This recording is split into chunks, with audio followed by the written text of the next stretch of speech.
Se você disser que eu desafino amor, saiba que isto em mim provoca imensa dor. 주말에 뭐 할까 고민하시는 분들 뉴스레터 K가 알려드립니다. 매주 다양한 문화계 전문가와 얘기 나눠보는 시간 주말엔 문화 코너입니다.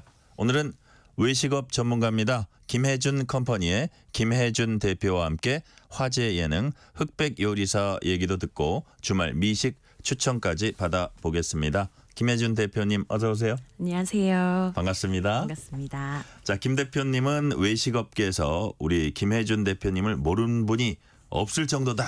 이런 말이 나올 정도로 이제 마당발로 알려져 있습니다. 청취자 여러분들 위해서 간단히 자기소개해 주세요. 뭐 과찬이시고요. 네. 오래 일을 하다 보니 아무래도 같이 일하는 셰프들이나 이제 알다 보니까 그렇게 말씀해 주신 것 같은데요. 네. 저는 레스토랑 브랜딩을 맡아서 하고 있고요.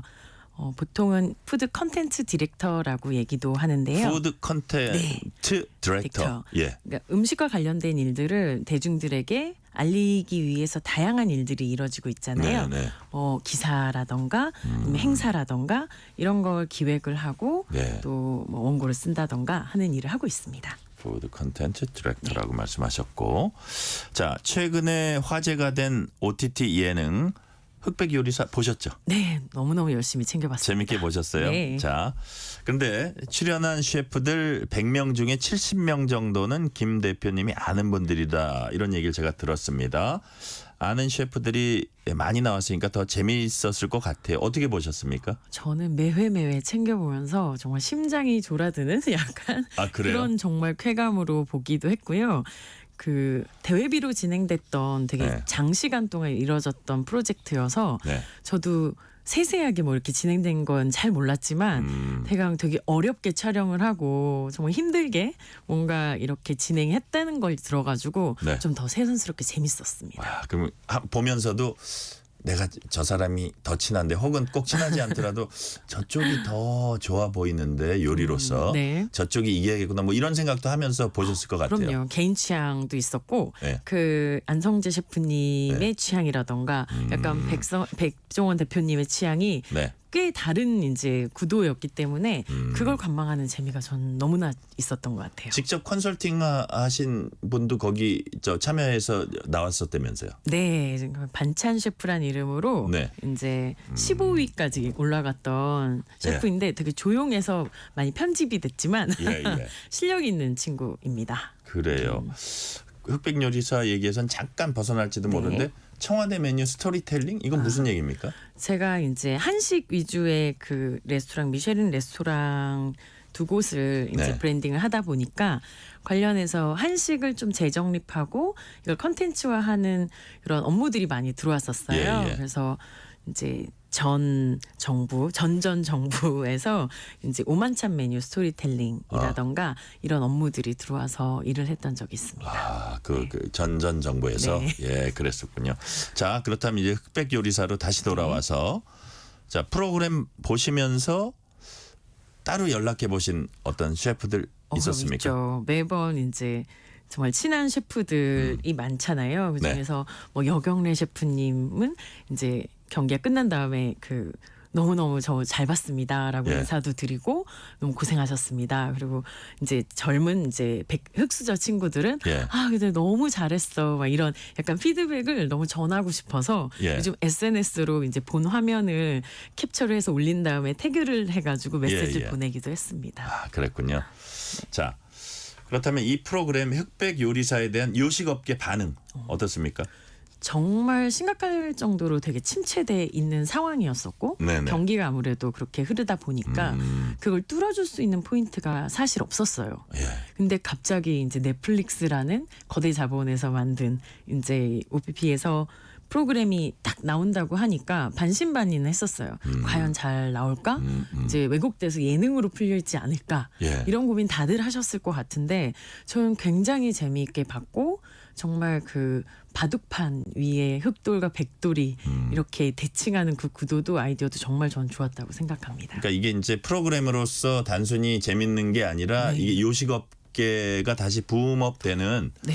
계기도 될 거라고 보시는 거예요? 지금 엄청나게 예약들이 다 차 있어서 정말요? 네, 실제로 정말 바쁘게 업장들이 이야. 돌아가고 있습니다. 아, 그랬군요. 네. 자, 아까도 뭐 일부 얘기하시긴 하셨지만 대표님이 재밌게 보신 포인트 생각나는 거 어떤 게 있으세요? 저는 처음 말씀드린 대로 이게 네. 정말 바둑판 위에서 이루어지는 결전의 구도인데 네. 나중에 가서 보면 결국은 선후배 간의 어떤 노련함과 그 치기 어린 열정을 네. 서로 존중하는 시선으로 봐주고 또한 같이 결투를 하면서도 적이 됐다가 편이 됐다가 하는 그 절묘한 그 리듬이 전 너무나 재밌었습니다. 그래요. 네. 예, 예. 자, 4222님이 이런 문자 주셨습니다. 요즘 남자분들이 음식 잘하는 모습 너무 보기 좋아요. 그러니까 저기 남편분들도 이제 요리하시는 분들 많은데 사실 요리사들은 남자들이 더 많죠. 이게 뭐 어떤 성별을 떠나서 예. 체력적인 측면에서 그 업무가 너무 과다하고 남성들이 유리하군요. 네, 노동 집약적인 어떤 일이기 때문에 아마 그런 면모가 더 있지 않을까라고 생각합니다. 체력적인 측면에서 그런 측면도 또 고려할 수 있고요. 자, 백종원, 안성재 심사위원 두 사람 보면 두세 번도 아니고 딱 한 번 먹어보고 맛을 평가합니다. 한 입의 정확한 평가 가능합니까? 전 가능하다고 봅니다. 우리 저 대표님은? 저는 그 수준까지는 못 가더라도 이게 정말 단순하게 선천적으로 미각이 뭐 뛰어나고 미래가 뛰어나서가 네. 아니라 네. 계속적으로 반복되는 간을 보고 이게 내 음식이 나갈 때 적합한 간을 찾는 자신만의 기준이 분명히 있거든요. 네, 네. 백 대표님은 대중적인 입맛, 그리고 안성재 셰프님은 파인다이닝에서 적합한 맛. 이 기준은 다를 거라고 생각은 해요. 예. 아마 거기서 오는 재미도 좀 있었지만 저는 그게 가능하다고 생각합니다. 아, 그래요. 딱 먹어보고 딱 100점부터 뭐 50점까지 쫙. 야, 대단한데요. 자, 흑백 요리사를 보니까 미쉐린 원스타도 이제 대단하게 느껴진다는 얘기 많이 합니다. 이런 미쉐린 별 네. 어떻게 얻게 되는 겁니까? 미쉐린을 쉽게 설명하자면 어찌 보면 타이어 회사에서 만든 네. 자기 시인들의 타이어를 제발 많이 쓸 수 있도록 멀리 있는 맛집들을 알려주는 가이드에서 시작한 책이에요. 그 미쉐린이 이 네, 미쉐린이에요? 맞습니다. 네. 그 타이어 미쉐린이 네, 이 미쉐린이에요? 귀여운 네, 인형이 있는 그 미쉐린입니다. 아, 그래요? 네. 근데 이 미쉐린이 지금 1900년도부터 새롭게 책을 내서 이렇게 가이드를 만들어 왔는데요. 이건 익명의 이제 인스펙터를 레스토랑에 보내서 네. 식사를 한 다음에 자신들의 몇 가지 기준에 맞게 평가를 하는 작업을 통해서 1년에 한 번씩 이렇게 평가서를 냅니다. 그렇군요. 그렇다면 김혜준 대표님이 보시기에 이거는 네. 확실히 권위가 있는 평가다 그렇게 보시는 거예요? 저는 이게 나라별로 그러니까 프랑스에서 시작된 가이드이기 때문에 네. 과연 한식을 얼마나 이해할 수 있을까. 그리고 우리나라에도 한식만 있는 게 아니라 중식, 일식, 양식 다양한 장르가 있는데 네. 과연 그걸 아우를 수 있는 베이스의 식문화를 이해할 수 있을까라는 의구점은 있지만 네. 그래도 기술을 연마하는 셰프들에게는 절대적으로 정말 중요한 되게 기준이 되는 기준이고 평가라고 어떻게 보면 약간 생각합니다. 목표라고도 네, 할 수 있네요. 네. 네. 셰프라면 미쉐린은 따고 싶어하는 경향이 있다는 말씀을 해주셨고요. 구체적으로 어떤 항목들을 평가를 합니까? 제가 알기로는 네. 요리의 수준, 요리 수준, 그리고 요리의 완벽성, 완벽성. 그리고 셰프들의 그 창의적인 개성이 요리에 얼만큼 담겨 있는가, 그리고 이 과연 조화롭게 풍미가 네. 느껴지는가, 그리고 마지막으로는 언제 가도 그 레스토랑에서 이 음식을 먹었을 때 일관성이 있는가, 이 조항이 있습니다. 음식의 수준부터 네. 일관성까지 한 최소한 대여섯 개 뭐 더 많을 수도 네. 있지만 여러 가지 평가 기준이 있을 거고요. 자, 우리나라에도 그 미쉐린 별단 식당들 제법 많은 것 같습니다. 몇 군데나 되는지 또 주로 어떤 곳들입니까? 주로 이제 되게 어려운 레스토랑들, 가기 힘들고 비싼 네. 레스토랑들만 있을 거라고 생각하시는데 보통 가격대가 4만 5천 원 정도 합리적인 가격대에 예. 빕구르망이라는 가이드까지 포함을 해서 네. 한 177곳 정도 우리나라에? 있다고 기억하고 그래요? 있습니다. 제가 언뜻 보니까 무슨 칼국수집, 냉면집 이런 데도 맞아요. 있던데. 맞아요. 그죠? 그것이 바로 빕구르망 리스트에 들어간 업장들입니다. 제가 지금 냉면집 이름을 얘기하려고 네. 그랬는데 안 할게요. 이 네. 방송이니까. 큰일 날 뻔했네요. 예. 자, 그런데 미쉐린 별 3개를 닫고도 문을 닫는 식당이 있다. 실제로 그렇습니까? 뭐 이건 여러 가지 요인들의 이제 결합이라고 생각을 하는데요. 네. 무척 어려운 길인 건 확실히 맞는 것 같아요. 근데 경영라는 경기 침체도 있고 과연 그 업장의 정체성과 대중적인 기호가 맞아떨어지지 않았다던가 네, 네. 아니면 더 욕심을 내서 더 좋은 음식을 이제 만들려다 보니 이게 이윤을 남겨야 하지만 그런 이윤 활동이 조금 이제 안 맞게 이제 그러니까요. 측정이 됐던 경우도 있을 것 같습니다. 그러니까 좋은 식당이라 하더라도 수지를 맞추지 못했고 경영난을 겪을 수 있다. 자, 그렇다면 심사위원 나온 아까 말씀하신 안성재 셰프의 모수 같은 경우인가요? 그건 좀 다른 케이스입니다. 달라요? 네. 모수 같은 경우는 그 파트너사와 이제 투자자사와의 다른 계약이 경우. 끝나서 예, 새롭게 이제 준비를 하는 단계에 있습니다. 네네, 다른 경우고요. 자, 지금 그런데 한 끼에 네. 20만 원, 30만 원 하는 식당 가는 게 보통 봉급생활자한테 당연히 어려운 일입니다. 네. 20만 원, 30만 원. 무척 비싸죠. 왜 이렇게 비싸죠? 간단히 생각을 하면 예. 우리가 한 끼에 먹을 수 있는 아까 빅구르망 같은 경우에는 그냥 한 상 차림으로 즐겁게 먹을 수 있는 가격대라고 네. 생각을 하지만 이제 기술자들, 이제 아티스트들로 이제 생각을 하면 예. 보다 나은 나의 기술을 정말 총체적으로 완벽한 그런 수준의 것으로 올려서 네. 보여주고 싶어라는 욕심이 있는 기술자들이라던가 예. 그런 셰프들이 코스로 이걸 만들기 시작하죠. 하나의 어떤 플로우로 코스 요리를 만들 때 병어 한 마리가 있어요. 정말 예. 좋은 병어 아니면 사례를 들어주십니다. 옥돔. 네, 옥돔이 있다고 옥돔이 하면 있다고 치죠. 예, 예. 시가의 옥돔 한 마리를 다 쓰는 게 아니라 그 중에 가장 좋은 부위 요만큼만 사용을 해요. 그래도 어쨌든 옥돔 한 마리는 지금 비용이 들어가죠. 그렇죠. 예. 거기서 요만큼. 근데 각 지시별로 그런 음식들과 또 인건비 한 10명, 12명이 하루 종일 준비를 하고 손질을 해서 만들어낸 요리들을 다 총체적으로 하나의 그림으로 만들고 거기에 맞는 그릇들을 주문을 해서 맞추고 테이블과 서비스, 또 와인 예. 이런 모든 것들이 조금 조합이 되다 보니까 네. 그냥 여느 식당에서 가서 먹는 것과는 조금 시선이 다르게 느껴지는 건 사실입니다. 예컨대 이제 옥돔 아까 말씀하셨는데 가장 좋은 네.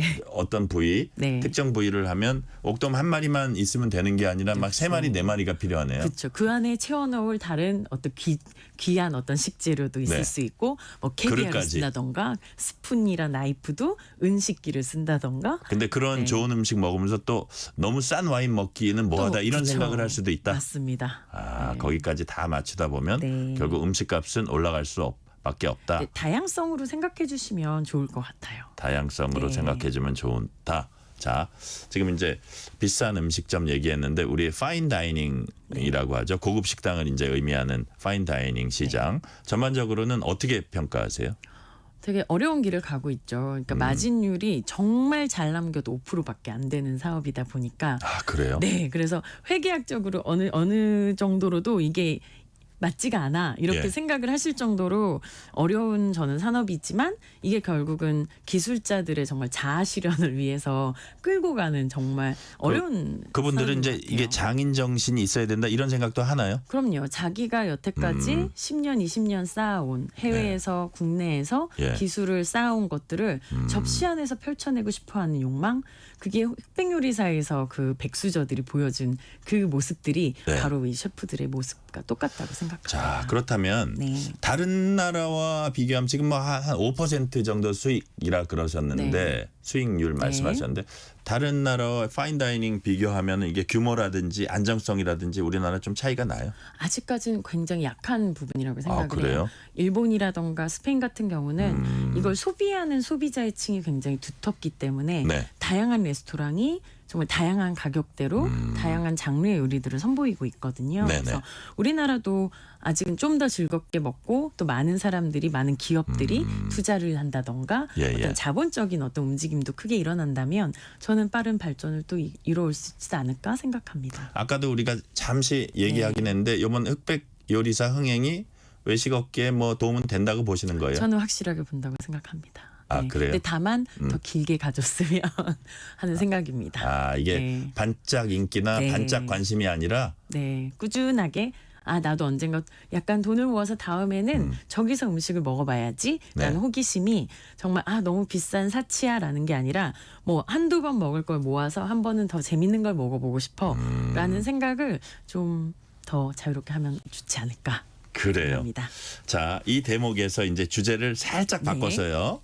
이번 주말에 어떤 곳에 가서 맛있는 거 먹으면 좋을까 얘기도 좀 잠시 나눠보겠습니다. 네. 우리 김혜준 대표님은 식당 고를 때 어떤 걸 중요하게 생각하세요? 저는 우선 스스로에게 물어봐요. 뭐가 먹고 싶은지. 네. 네, 물론 이제 다양한 것이 있겠지만 요즘처럼 날씨가 좋을 때는 이색적으로 다른 나라의 음식들, 아. 이제 평범한 뭐 한식, 일식, 중식도 되게 맛있고 좋지만 네네. 약간 태국 음식이라던가 약간 이런 독특한 약간 나라의 어떤 동남아 계열의 음식들도 잘 어울린다고 생각을 합니다. 그래서 네. 다양한 그런 감정들을 조금 모아서 아. 리스트를 좀 적어놔요. 그래서 그때 TPO에 맞게 같이 가는 사람들의 취향에 맞게 고르는 편입니다. 다양한 네. 감정들, 나의 다양한 감정 플러스 네. 같이 가는 사람들 취향까지 네. 고려해서 새로운 것들을 시도해본다 그런 말씀이시고요. 마지막 질문 하나 드릴게요. 네. 청취자분들께 식당 고르는 팁 하나 알려주신다면 어떤 말씀하시겠습니까? 요즘은 다 예약하기가 너무 어려워서 예약이 좀 어떻게 할지 모르겠어, 전화하기 힘들어라고 하는 경우도 많거든요. 네. 근데 저는 약간 그런 예약하는 어플 같은 거에서 날짜와 이런 시간을 넣어보고서는 거기서 가능한 곳들을 좀 골라서 가는 편이거든요. 네네. 그래서 예약을 하고 가는 쪽이 저는 조금 더 마음이 편하고 또 준비된 음식이어서 더 즐겁게 드실 수 있을 것 같아요. 그래요. 네. 이번 주말엔 가족과 함께 맛집 한 곳 개발해 보시면 어떨까 싶습니다. 여기까지 말씀 듣겠습니다. 지금까지 김혜준 컴퍼니 대표였습니다. 말씀 감사합니다. 감사합니다. 오늘 뉴스레터 K는